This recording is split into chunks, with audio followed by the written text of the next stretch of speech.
Guys, welcome back to another Movie Monday. I hope you're all doing well, and today I'm going to be reviewing one of my favorite MCU movies, Spider-Man Homecoming. Spider-Man Homecoming was directed by John Watts and stars Tom Holland as Spider-Man. Following the events of Civil War, Peter returns to his hometown in New York with Aunt May, wanting to prove that he is more than just a friendly neighborhood Spider-Man. Just before I start this review, I wanted to say that I'm not really a huge Spider-Man fan. I really love these movies, but I was never that into the old ones with like Tobey Maguire and Andrew Garfield. In fact, I watched the first two Spider-Mans with Tobey Maguire and I liked them, but I don't really remember much because I was really little. And I've never seen the Andrew Garfield ones, but I really want to.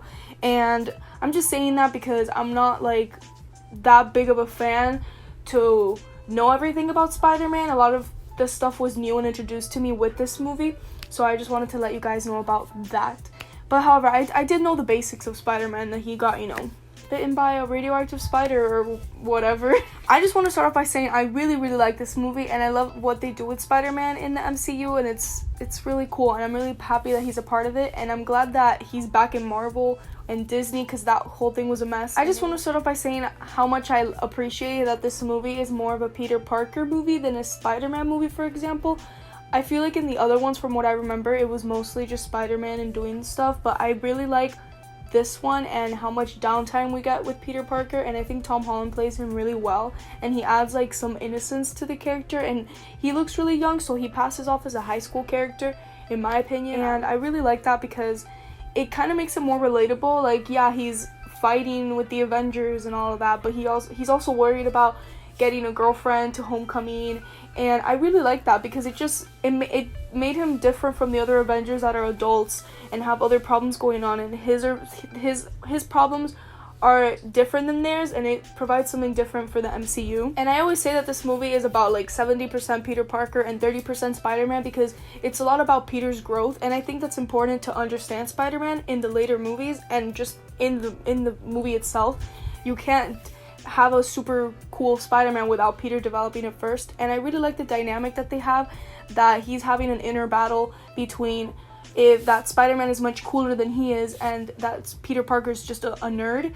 I like how by the end of the movie it kind of combines the two and he realizes that he is Spider-Man, and this movie is in a way a coming of age high school movie because he's trying to develop who he is, and I really appreciate that. I also want to say that some critics state that this movie is too Tony Stark involved, and I will say that I could see why they say that Peter Parker's too connected to Tony Stark. Like, even in Far From Home they mention him a lot. I feel like if he starts off by himself, then there would be really no room to grow, and by Tony guiding him in this movie, I feel like it's the perfect way to get him to develop who he is as a character.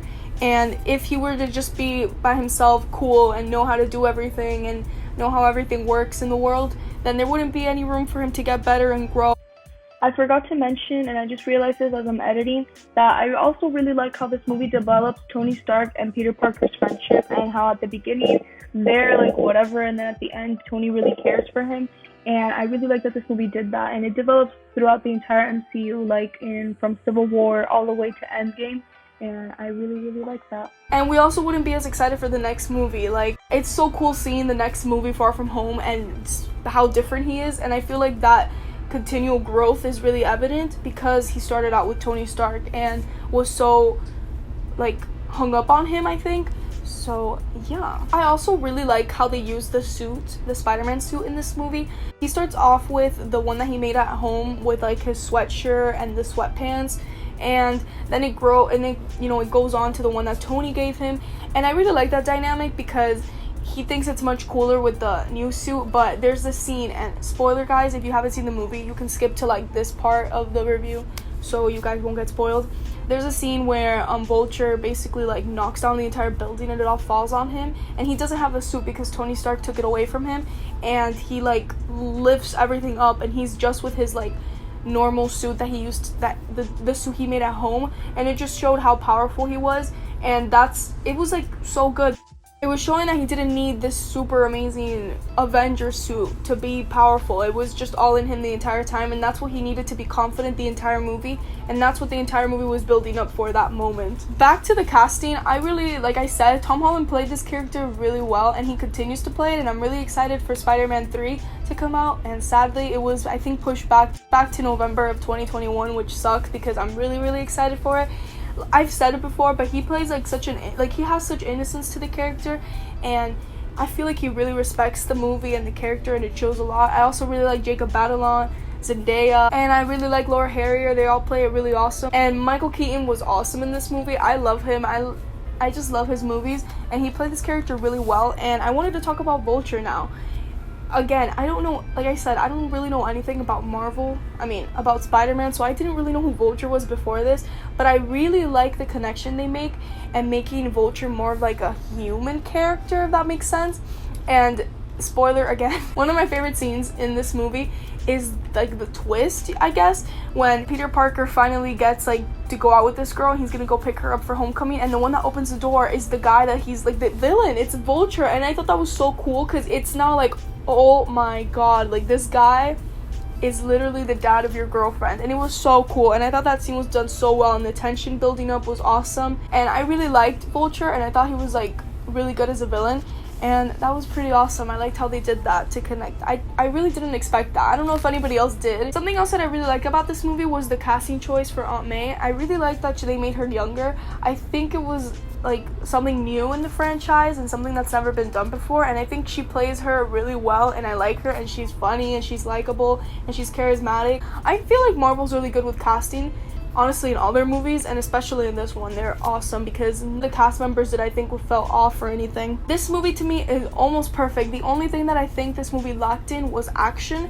I did say I really appreciate how there's a lot of downtime with Peter, and I think that was awesome.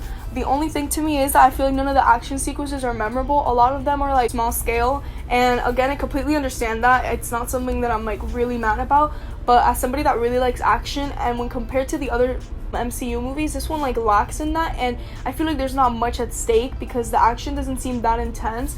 And since you do know that Tony is by his side, you know that somehow he's gonna save him.